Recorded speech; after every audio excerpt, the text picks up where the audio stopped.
बेळगावमध्ये महाराष्ट्र एकीकरण समितीचा पराभव झाला, काय सांगता? बेळगावमध्ये महाराष्ट्र एकीकरण समितीचा पराभव झाला आहे, याचं दुःख महाराष्ट्रातल्या सर्वच राजकीय पक्षांना, राज्यातील जनतेला आहे. कारण गेले अनेक वर्ष आपण महाराष्ट्र एकीकरण समिती ही सीमा बांधवांची प्रातिनिधिक संघटना म्हणून त्यांना मदत करत आलो.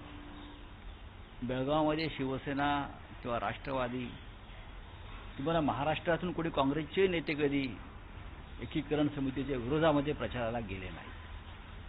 अपवाद फक्त आमचे जुने मित्र भारतीय जनता पक्ष. काल एकीकरण समितीचा पराभव झाला म्हणून त्यांनी आनंद व्यक्त केला, पेढे वाटले. महाराष्ट्रातल्या लोकांनी याबद्दल पेढे वाटावेत. हे खरं म्हणजे आमच्या 105 हुतात्म्यांचं दुर्दैव आहे.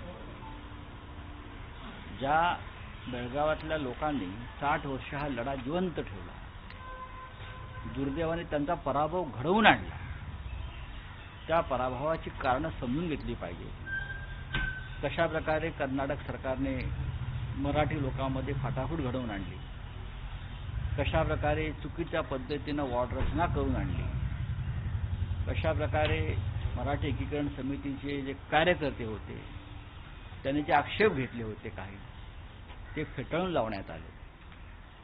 8 वर्ष तिथे प्रशासक नेमल्यावरती अचानक निवडणूक जाहीर झाली, निवडणूक घेतली, प्रचाराला वेळ मिळू दिला नाही.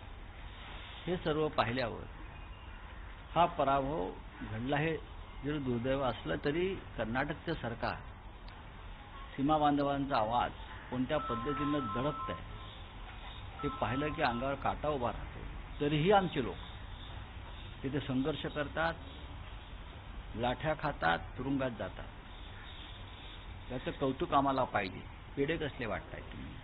म्हणजे छत्रपती शिवाजी महाराजांना आग्र्यात औरंगजेबानं अटक केल्यावर संपूर्ण महाराष्ट्र शोकसागरात बुडाला होता, पण तरी इथले काही लोकांना आनंद झाला होता की महाराज अटकेत गेले. बरं का? तशाच प्रकारचा आनंद या पेढे वाटणाऱ्यांच्या चेहऱ्यावर मला दिसतो. त्यांचे सुद्धा 15 मराठी उमेदवार निवडून नाही, ते असतील ना. बघा, बहुसंख्य लोक मराठीच आलेत. ही फाटाफूट घडवूनच हे सगळे निवडून आलेले आहे. त्यांच्या निवडून येण्याविषयी मला काही म्हणायचं नाहीये, पण ज्या पद्धतीने पेढे वाटण्याचा कार्यक्रम चालू आहे एकीकरण समिती हरल्याबद्दल, तो दुर्दैवी असं मी म्हणतो. निवडणुकीमध्ये हारजीत होते, निवडणुकीमध्ये ज्याच्या हातात सत्ता आहे तो अशा प्रकारे आपला विजय खेचून आणतो, विकत आणतो, दहशतीने निर्माण करतो. तरीही महाराष्ट्रातल्या लोकांनी एकीकरण समितीच्या पराभवाचं वेदना ही मनात ठेवली पाहिजे. पेढे वाटू नयेत.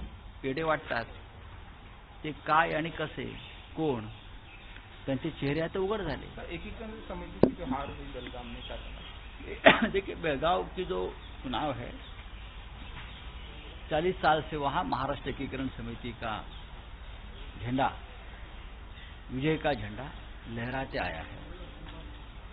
शिवसेना कभी वहाँ चुनाव लड़ने गई नहीं, क्योंकि ना शरद पवार जी की पार्टी गई, ना यहाँ के कोई कांग्रेस का नेता वहाँ उनके खिलाफ नहीं गया. क्योंकि वो पूरा जो इलाका है, सीमावर्ती भाग, बॉर्डर डिस्प्यूट चल रहा है. वो लोग चाहते हैं कि महाराष्ट्र में आए. मराठी लोग हैं 20 लाख. तो हम हमेशा चाहते हैं कि उनकी जो लड़ाई है उनसे हमारे तरफ से ताकत मिले, चाहे चुनाव हो या चाहे और कुछ हो. और हमेशा वहाँ की महानगर पालिका मराठी लोगों के हाथ में रही है. इस बार 8 साल के बाद चुनाव हुआ है. 8 साल पहले वहाँ एडमिनिस्ट्रेटर का लगाया था, एक चुनाव भी नहीं हुआ 8 साल, इसलिए कि वहाँ मराठी लोगों की सत्ता आई थी, तो वहाँ बर्खास्त कर दिया. तो ये हमें बहुत दुख है उस बात का कि लोकतंत्र की हत्या वहाँ बार बार होती रही है.